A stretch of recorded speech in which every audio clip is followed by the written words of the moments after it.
Il est nécessaire, dans une approche de développement durable, qu'on puisse participer à cet effort national que nous demande aujourd'hui l'Union européenne.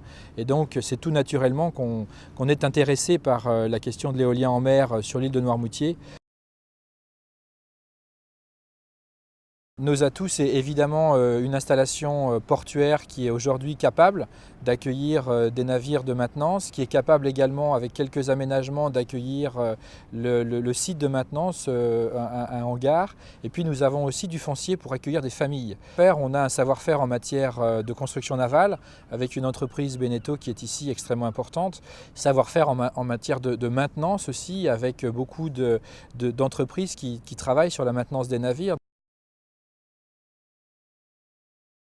En termes de retombées économiques, ce qu'on attend pour le territoire insulaire, c'est évidemment de l'emploi direct, ce qui veut dire la préservation de l'emploi existant, notamment la filière pêche, qui ne doit pas être impactée par l'implantation du parc éolien en mer.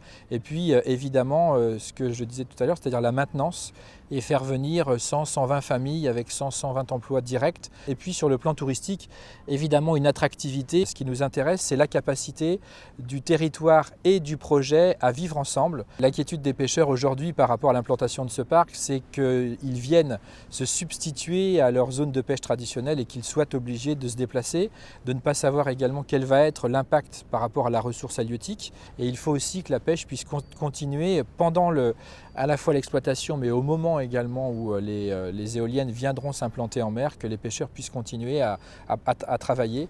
Et donc cette inquiétude des pêcheurs, elle est aussi relayée évidemment par l'ensemble de la filière.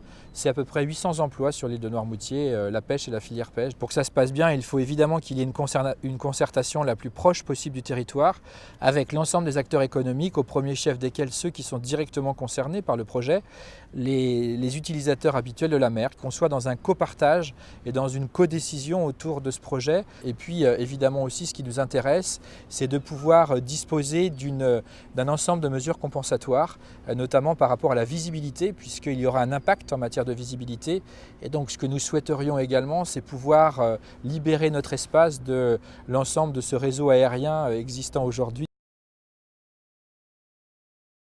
C'est un groupement qui s'est construit avec une volonté extrêmement forte en additionnant des compétences dans différents secteurs d'activité. Neoen Marine, pour nous, c'est une entreprise qui a montré beaucoup d'attention au territoire insulaire, qui s'est engagée depuis longtemps dans ce projet de parc éolien en mer. Areva, c'est évidemment un fleuron de l'industrie française.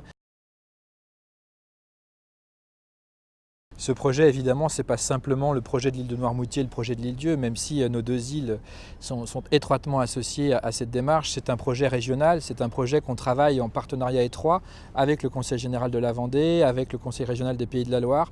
On a la chance d'être sur un territoire innovant, dynamique, volontaire, avec un ensemble d'entreprises qui est vraiment capable régionalement de venir accompagner ce projet, sa construction, son développement, sa maintenance demain. C'est une chance de voir sur le territoire régional se développer une filière d'excellence autour de ces énergies renouvelables, avec l'idée demain, évidemment pour ces entreprises, de ne pas s'arrêter là et de pouvoir soumissionner à d'autres appels d'offres à l'étranger, je l'espère.